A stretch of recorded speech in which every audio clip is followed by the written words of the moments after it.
जो हमारे साइकिल्स आए थे उन्होंने काफी रीजंस डिस्कस किया। बेसिकली अगर मैं कैटेगराइज करूं तो देयर आर मेनली 3 रीजंस, और भी कुछ रीजंस हो सकते हैं, खुद के पर्सनल रीजंस हो सकते हैं।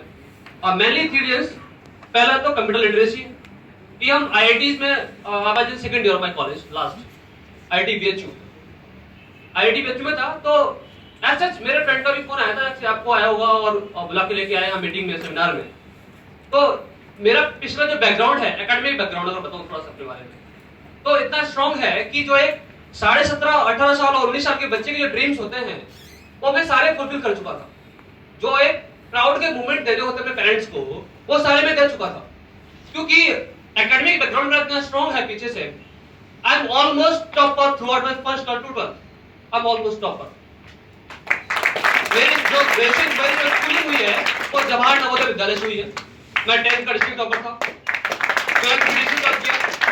10th और 12th के बीच में एक 11th क्लास आती है ना, फर्स्ट ईयर रेस्ट ईयर मेरे लिए भी था रेस्ट ईयर। लेकिन बाकी लोगों की तरह मेरे में जो मेंटालिटी थी तो डिफरेंस था। डिफरेंस ये था कि जिस भी कैटेगरीज में या जिस भी ईयर में, जिस भी टाइम पीरियड में मैं रहूंगा, मैं बेस्ट बनने की कोशिश करूंगा।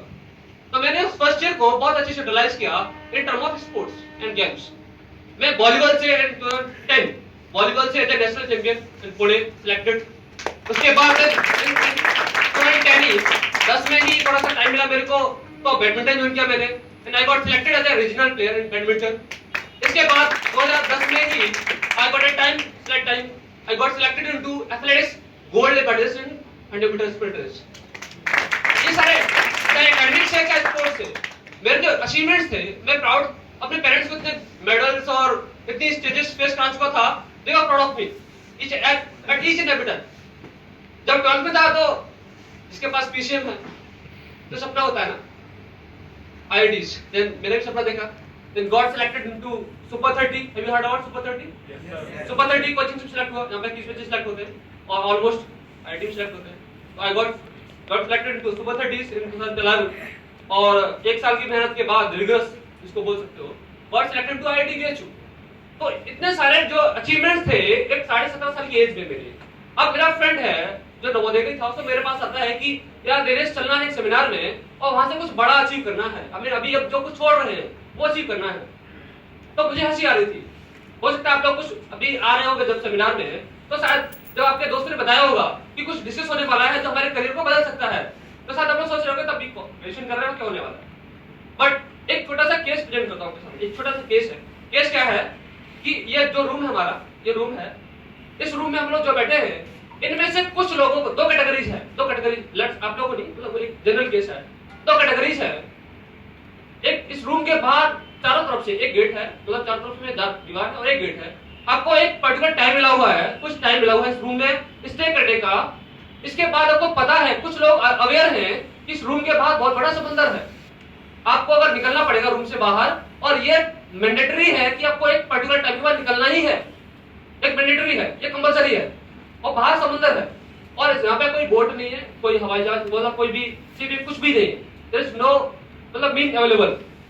आपको इस रूम में जो टाइम मिला हुआ है, कुछ लोग अवेयर हैं कि बाहर समुद्र है और कुछ लोग अनअवेयर हैं कि बाहर समुद्र है। There are two kind of categories.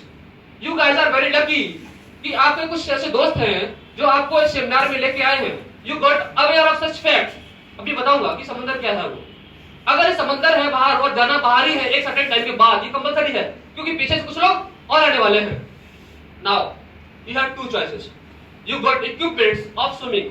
आपके पास स्विमिंग के इक्विपमेंट्स हैं, आपको प्रॉपर टाइम मिला हुआ है। आप पे डिपेंड करता है कि आप स्विमिंग सीखना चाहते हो या नहीं सीखना चाहते हो। अगर जो पर्सन अवेयर है, जिसको फैक्ट पता है कि अगर बाहर समंदर है, यहाँ से निकलना ही पड़ेगा टाइम के बाद, इट्स कंपलसरी, तो स्विमिंग सीखना चाहिए या नहीं सीखना? सवाल छोड़ो, सीखना चाहिए या नहीं चाहिए? If you are aware of the fact that there is a wide sea out there, आपको निकलना ही है, तो जो लोग जानते हुए भी नहीं सीखेंगे उनको क्या बोलोगे? क्या बोलोगे? क्या बोलोगे? अति समझदार। मैं वो लैंग्वेज यूज नहीं करूंगा क्योंकि थोड़ा सा प्रश्न उठता है। अति समझदार बोल सकते हो उनको। अब मैं बताता हूँ कि वो समंदर क्या है और आप लोग जो आपको टाइम मिला इस रूम में वो क्या है। आप लोग ग्रेजुएशन परस्यू कर रहे हो। अगर मैं ओवरऑल अगर इंजीनियरिंग की बात करूं, इंजीनियरिंग फैक्ट्स है मेरे पास कुछ इंजीनियरिंग की बात करूं, अराउंड 33,500 इंजीनियरिंग कॉलेज इंडिया में, 33,500 इंजीनियरिंग कॉलेज इंडिया में, सारे स्टेट मिला के, IIT, genetic, triple IIT, GFT मिला के। इसके बियॉन्ड अगर 5 ब्रांच भी होती है कॉलेज में, तो there are around 1.65 crore people studying engineering with same degree, with same branch. जो डिग्री, जो ब्रांच आप पढ़ रहे हो, जो परस्यू कर रहे हो आप, वो same degree, same branch 165 crore, 1 crore 65 lakh लोग हैं जो परस्यू कर रहे हैं single year. And overall education की बात करूं, ग्रेजुएशन की बात करूं मैं, तो around 3 crore people are pursuing their graduation right now in single year. एक साल में जो लोग पास आउट होंगे कॉलेज से, वो 3 करोड़ लोग हैं। ये तो कोई समंदर है जो मैं आपको बता दूं कि रूम के बाहर है। आपको 3 से 4 साल मिले हैं ग्रेजुएशन में, अपने रूम है जहाँ पे आपको इक्विपमेंट्स मिले हैं, कुछ टीचर्स हैं, कुछ मेंटर्स हैं, कुछ फ्रेंड्स हैं, कुछ सीनियर्स हैं जो आपको सजेस्ट कर रहे हैं। These are within this college, within your class, within 3 year or 4 year of college. इन 3 से 5 सालों में, 3 से 4 सालों में आपको इक्विपमेंट मिले हैं, आपको टाइम मिला है सफिशिएंट। आइदर आप स्विमिंग सीख लो या ना सीखो। अब ये क्यों बोलो सीख लो ना सीख लो, क्योंकि कुछ ही लोग पार होंगे। क्यों पार होंगे?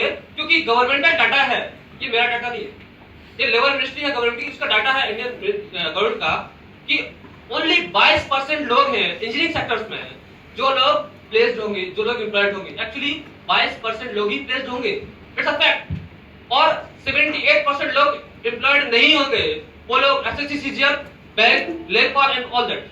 ठीक है, मुझे नहीं पता, बाकी पता करना, फर्जी कर जाओ। हां, यहां पे जस्ट है। तो 22% लोग ही मात्र सिलेक्ट होंगे और एम्प्लॉयड होंगे।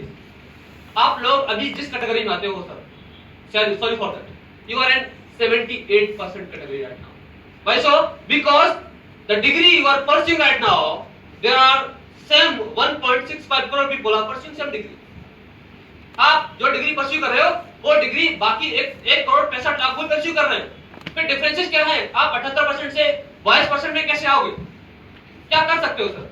सर मेरे पास मैकेनिकल डिग्री है, मैं IIT में हूँ। सर IIT में होना या नहीं होना दोनों बड़ी बातें नहीं है, क्योंकि अगर नहीं होना ना तो हर साल 14,90,000 लोगों का नहीं होता है।